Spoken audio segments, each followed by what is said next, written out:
잠언 15장 21절에서 24절까지의 말씀입니다. 21절입니다. 무지한 자는 미련한 것을 즐겨하여도 명철한 자는 그 길을 바르게 하느니라. 경영을 놓으시고, 사람은 그 입의 대답으로 말미암아 기쁨을 얻나니 때에 맞는 말이 얼마나 아름다운고, 지혜로운 자는 위로 향한 생명의 길로 말미암음으로 그 아래에 있는 수호를 떠나게 되느니라. 아멘. 오늘 하루도 사람이 떡으로만 사는 존재가 아니라 여호와의 입에서 나오는 모든 말씀으로 사는 줄로 믿고, 오늘 종일토록 하나님의 말씀을 시시때때로 묵상하시고 그것으로 기도하시는 복된 삶이 되시기를 축복합니다. 오늘은 함께 낭독하신 본문으로 옳은 말도 적당한 때가 중요하다, 옳은 말도 적당한 때가 중요하다라는 제목으로 함께 은혜를 나누겠습니다. 자, 오늘부터 이제 그 영상이 공사 중이어서 잠시 새벽 영상은 준비가 되지 않습니다. 양해해 주시기를 바랍니다. 21절을 보시면 무지한 자는 미련한 것을 즐겨하여도, 여기서 이 무지하다라는 말의 원뜻을 찾아보니까 생각이 부족하다, 또 분별력이 부족하다. 그래서 적절한 결정을 할 수 있는 능력이 없는 사람, 생각 그 다음에 분별력, 이 두 가지가 없으면 어떤 일이 터졌을 때, 또 어떤 일을 만났을 때 적절하게 판단하고 결정을 해야 되는데 그 능력이 부족함을 무지한 자라고 표현을 하고 있습니다. 반대로 명철한 자는 그 반대입니다. 분별력이 있고 판단할 수 있고 그 다음에 적절한 결정을 할 수 있고, 아마도 오늘 하루도 우리가 수많은 결정을 또 해야 되겠죠. 그때마다 하나님 이렇게 기도하셔야 되겠습니다. 하나님 지혜롭게 하시고 부족한 종에게 지혜를 주시옵소서. 그래서 여러분 계속 기회가 될 때마다 하나님께 지혜를 구하십시오. 하나님이 주시는 그 지혜가 우리에게 필요할 때가 많습니다. 그래서 어떤 일을 만나든 참 지혜롭게 결정했다 하는 그런 이야기를 듣는 인생이 될 수 있기를 축복합니다.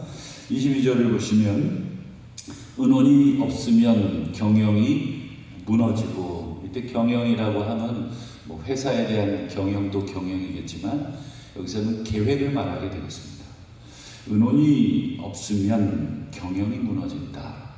또 반대로 지략이 많으면 경영이 성립하느니라. 그러니까 여기서 지략과 의논, 이게 같은 개념이겠죠. 그러니까 의논이 없는 경우와 또 의논이 풍성한 경우. 우리말 속담에는 배가 많으면, 아니 사공이 많으면 배가 산으로 간다. 그래서 뭐 이게 이제 국민성하고도 연관이 되어 있는지 모르겠습니다만 어쨌든 우리말 속담에는 막 사공이 많아요. 그럼 뭐 이렇게 하자 저렇게 하자 이렇게 아무래도 자기 나름의 의견들을 많이 내놓겠죠. 그러면 바다로 가야 될 그 배가 산으로 가버린다는, 그래서 이 속담이 어떻게 보면 우리 모습을 드러내주는 속담인지 아니면 이게 진리인지는 제가 봤을 때는 모르겠으나 오늘 성경의 이 말씀하고는 약간 결이 다른데, 우리 22절을 다시 보시면 의논이 없으면 오히려 배가 산으로 가는 거예요. 오히려 배를 바다로 목적지를 향해 띄워야 되는데 의논이 없으니까 이 배가 바다를 향해 목적지를 향해 가지 않는다. 반대로 이제 지략이 많으면, 즉 여러 사람들, 지혜로운 의견들을 모으면 이런 뜻입니다. 지혜로운 의견들을 나누면 계획하는 일이 성취된다.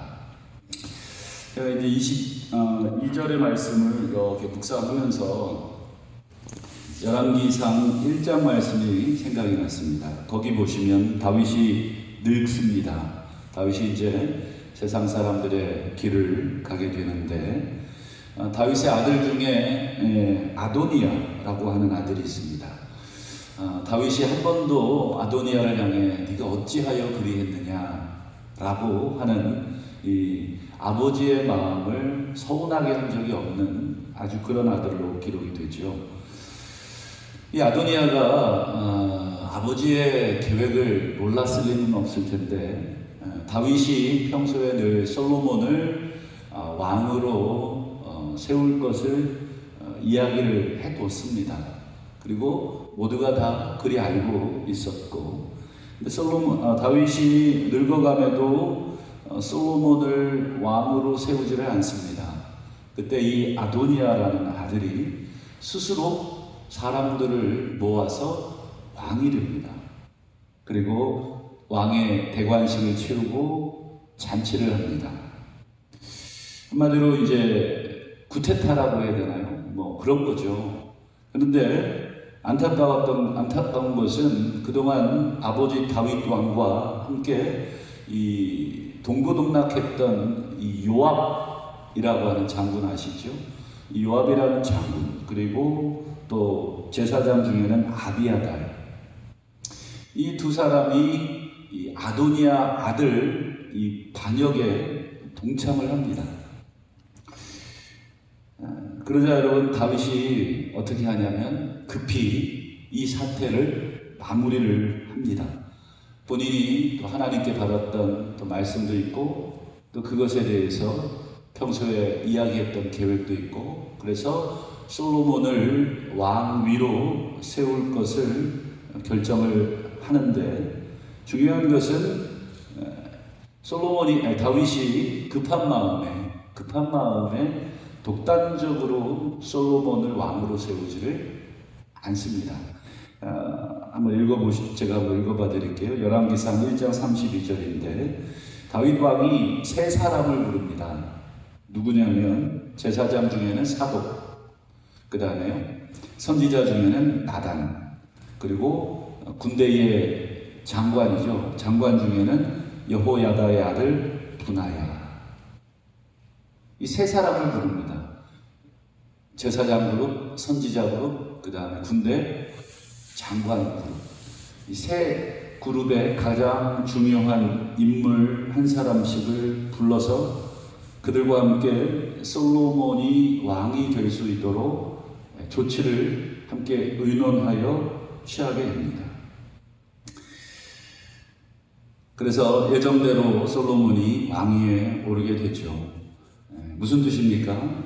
물론 하나님의 약속대로 솔로몬이 왕이 될 것은 틀림없는 사실이지만 다윗이 주변에 이런 대신들, 사독, 나단, 또 분하야라고 하는 중요한 사람들, 그들의 도움 없이 어찌 평안하게 솔로몬이 왕 위에 오를 수 있었겠습니까? 물론 오르게 될 것입니다만 여러분, 아주 힘들게 오르게 되었을 것입니다. 그래서 다윗도 이 사실을 잘 알고 있었기에 여러분 주변의 중요한 사람들과 함께 이 일을 의논하여 형제간에 피 흘림 없이 여러분 솔로몬의 즉위식을 마무리합니다. 한마디로 다윗이 많은 지략을 가지고 의논을 가지고 이 일들을 진행을 한 것입니다.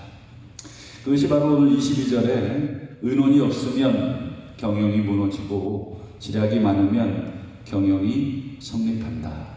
즉 독단적으로 어떤 일을 결정하지도 않고 독단적으로 어떤 일을 추진하지도 않았던 다윗의 모습을 우리가 보게 되죠. 또 23절에 보시면 사람이 그 입의 대답으로 말미암아 기쁨을 얻나니 때에 맞는 말이 얼마나 아름다운고. 그 입의 대답이라는 말과 때에 맞는 말이라는 말이 짝을 이루는데 말이라고 다 말이 아니다는 것입니다. 그 입의 대답이라고 다 기쁨을 주는 것이 아니라 때에 맞는 대답, 때에 맞는 말이어야 기쁨을 준다 하는 것입니다. 23절의 말씀도 우리 솔로몬 왕의 즉위식을 우리가 생각해 보면 이해가 되는데, 이 다윗의 아들 중 아도니아의 반역 소식을 누가 제일 먼저 듣냐면 선지자 나단이 제일 먼저 듣습니다. 여러분, 선지자 나단이 이 소식을 듣고 가장 먼저 누구에게 뛰어갑니까? 다윗 왕에게 뛰어가지를 않습니다. 다윗 왕이 키를 가지고 있는 사람인데 다윗 왕에게 가지를 않고 누구에게 갑니까? 밧세바에게 가죠. 솔로몬의 친모 아닙니까? 밧세바에게 가서 이 일에 대해서 이야기를 합니다. 그리고 나단이 밧세바와 의논을 합니다. 이것을 왕에게 알려야 하는데 어떻게 알려야 하느냐? 여러분, 이게 어떤 사건이 급한 일이 터지게 되면 우리도 모르게 흥분을 하게 되고, 또 흥분을 하게 되면 또 이성적인 판단을 잃어버릴 때가 있죠. 그래서 나단이 여러분 이 아도니아의 반역 소식에 흥분을 해서 다윗 왕에게 뛰어갔다면 아마 틀림없이 실수를 했을 것입니다만 밧세바에게 달려갑니다. 그리고 밧세바와 어떻게 왕에게 이 일을 보고할 것인가, 그리고 어떻게 이 일을 처리할 것인가를 의논을 하게 됩니다. 그래서 나단이 먼저 지혜롭게 이 일에 대한 순서를 결정을 하죠. 그래서 어떻게 결정을 하냐면 밧세바 왕의 부인이기도 하고 솔로몬의 어머니이기도 한 밧세바가 먼저 들어가셔. 먼저 들어가서 그냥 있는 그대로를 보고하시라. 사실을 그대로 알려주시고 그 뒤에 나단인 내가 뒤따르겠습니다. 그리고 당신의 말을 확증하겠습니다. 그래서 한 사람, 만약에 밧세바 혼자 들어가서 그 일을 이야기했다면 다윗 왕이 긴가민가 할 수도 있었을 텐데, 이 선지자가 들어가서 그 일에 대해서 확증을 하니 그 일은 분명히 사실일 것이죠. 그래서 나단은 밧세바와 함께 그 일을 계획을 합니다. 더 중요한 것은 이제 밧세바가 다윗 왕에게 들어갑니다. 밧세바 역시 나단으로부터 아도니아의 반역 소식을 들었지 않겠습니까? 그리고 자기 아들의 문제이기 때문에 여러분 충분히 흥분을 할 수가 있죠. 아니 이렇게 흥분을 하기 시작을 해서 다윗에게 뛰어들어가서 흥분한 채로 다짜고짜, 여러분 만약에 다윗 왕에게 밧세바가 이야기를 막 흥분한 채로 퍼부었다. 여러분 어떻게 됐을까? 그렇죠? 일이 잘 되지 않았을 가능성이 높죠. 밧세바 역시 다윗 왕에게 여러분 퍼붓지를 않습니다. 퍼붓지 않고 지혜롭게 사실만을 또 이야기합니다. 그래서 뭐라고 이야기하냐면 내 주 왕이 전에 왕의 하나님 여호와를 가리켜 여종에게 맹세하시기를 네 아들 솔로몬이 반드시 나를 이어 왕이 되어 내 왕위에 앉으리라 하셨습니다. 사실입니다. 다윗이 솔로몬에게 그 이야기를 했고, 그것은 다윗 개인의 결정이라기보다는 하나님의 뜻에 따른 결정이었죠. 밧세바가 이제 늙은 다윗을 향해서 그 이야기를 꺼내준 거죠. 다시 한번 다윗 왕의 말 그리고 하나님의 약속을 상기시켜줌으로써 다윗이 왕위 계승 문제를 처리해야 되는구나. 이것을 처리하지 않고 다윗이 만약에 죽었다. 여러분 아마 끔찍한 형제의 난이 벌어졌을 것입니다. 이 일로 인해서 결국 솔로몬은 평화롭게 왕위에 앉게 되고 어머니 밧세바와 선지자 나단 역시 죽음이 아니라 생명을 도전하게 됩니다. 그것이 우리 오늘 24절 말씀인데, 지혜로운 자는 위로 향한 생명의 길로 말미암음으로 그 아래에 있는 수올, 이 수올은 유대인들이 죽으면 간다고 생각하는 곳입니다. 이게 죽음을 표현하는 유대식 표현입니다. 수올을 떠나게 된다, 즉 죽음을 면하게 된다. 지혜로운 자는 죽음을 면하여 생명의 길로 갈 수 있다. 이런 뜻입니다. 오늘 하루도 어제 나눈 말씀처럼 또 우리는 어떤 상황에 쉽게 분노하여 말과 행동에 실수가 많은 사람 아니겠습니까? 그러나 오늘 다시 한번 주신 말씀처럼 어떤 문제가 생기거든 또 우리가 말이 급하고 또 행동이 급하여 실수하지 마시고 여러 지혜로운 사람들과 의논을 하시면서 어떻게 행동을 해야 할까, 또 어떤 말을 어떻게 전해야 할까, 또 우리가 심사숙고하심으로 우리의 계획들이 또 우리가 이루고자 하는 것들이 하나님 앞에서 죽음이 아니라 생명으로 이어지시는 삶이 되시기를 주의 이름으로 축원합니다. 기도하겠습니다. 오늘 주신 말씀 붙들고 다시 한번 기도하실 때 하나님 우리에게 지혜롭게 하여 주시고 명철하게 하여 주시며 또 의논이 없는 독단적인 그런 행동이 아니라 또 지혜로운 사람들과 많은 의논을 하게 하시고 또 우리가 때에 맞는 말을 통해 하나님 앞에 또 여러 사람들 앞에 지혜롭게 행동하고 또 말하는 우리의 생명을 얻게 하는 삶이 되게 하여 주옵소서. 또 가정을 위해서 기도하시고 자녀들을 위해서 기도하시고 특별히 교회를 위해서 기도하실 때 또 이번 주에 또 위임 투표가 있습니다.